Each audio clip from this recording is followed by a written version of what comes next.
मैं 6वीं जमात में पढ़ती हूँ। मेरी स्कूल का नाम महानगर पालिका उर्दू स्कूल नंबर 41 है। आज हम टेस्टी भेल बनाना सीखेंगे।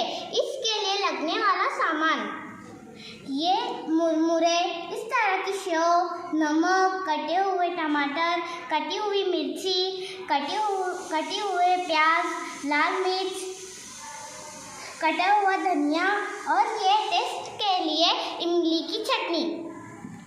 सबसे पहले हम मुरमुरे डालेंगे, फिर सेव डालेंगे,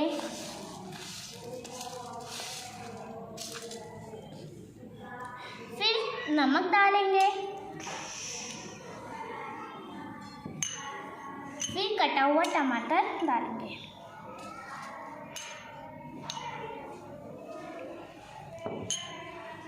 फिर हरी मिर्च डालेंगे,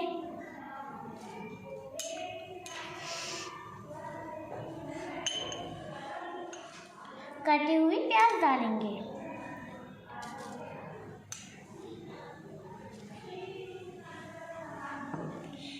फिर इसमें थोड़ी सी लाल मिर्च डालेंगे,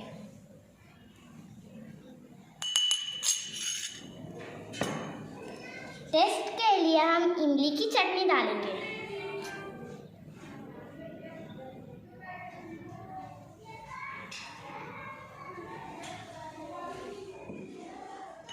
अब हम इसे अच्छे से मिला लेंगे।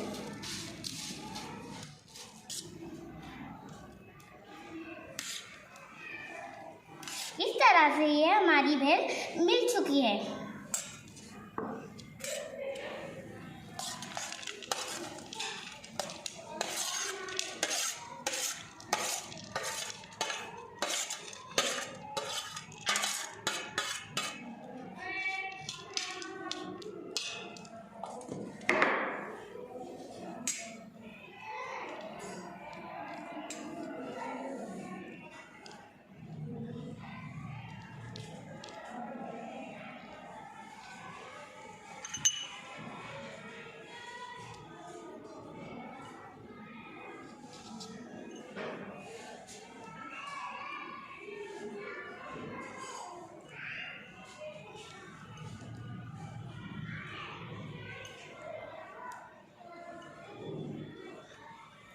और अब आप देख सकते हैं हमारी भेल बन चुकी है।